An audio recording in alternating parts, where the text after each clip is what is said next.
हीरों की पोटली और चोर।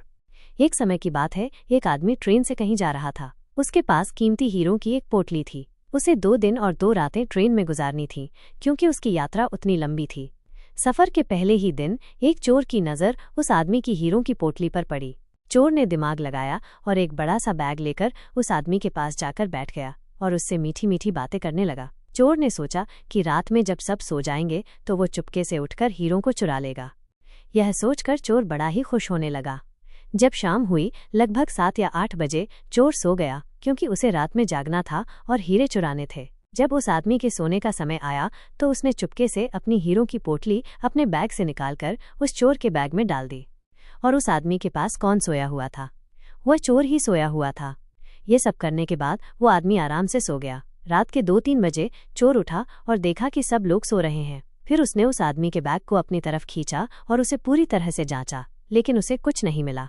वह परेशान हो गया। सारी रात उस आदमी के बैग को जांचने के बाद जब उसे कुछ नहीं मिला तो उसने देखा कि सुबह के 4 बजे बज रहे थे और फिर वो सो गया। उसके सोने के बाद वो आदमी उठा। उसने अपनी हीरों की पोटली चोर के बैग से निकालकर अपने बैग में वापस रख ली।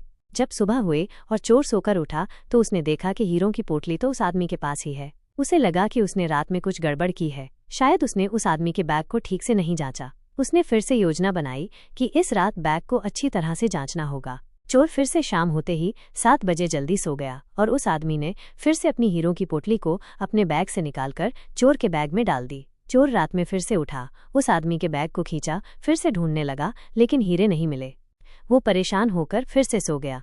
वो आदमी सुबह के 5 बजे उठा और अपनी हीरों की पोटली चोर के बैग से निकालकर अपने बैग में वापस डाल दी। जब सुबह हुई और स्टेशन आया तो वो आदमी स्टेशन पर उतरा तो चोर उसके पास आकर कहने लगा, मैं जिंदगी में कभी चोरी नहीं करूंगा, बस मुझे इतना बता दो कि हीरों की पोटली रखी कहाँ थी। उस आदमी ने कहा, अरे मूर्ख, तू अपना सुख दूसरों की तरफ ढूंढ रहा था। अगर तू खुद के अंदर जाता तो तुझे सुख जरूर मिलता।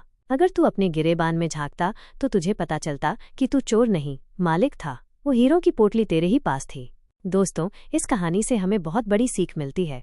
हम हमेशा अपना सुख दूसरों की तरफ ढूंढते रहते हैं और बहुत से लोग हमारी जिंदगी में आते जाते रहते हैं। कोई हमें सुख देता है तो कोई हमें दुख देता है। बहुत से लोग ऐसे होते हैं जो अपनी खुशी दूसरों पर निर्भर कर देते हैं, जबकि अगर आप खुद के अंदर झांकोगे, अपने खुद के गिरेबान में झांकोगे, तो आपको किसी चीज़ की कमी महसूस नहीं होगी।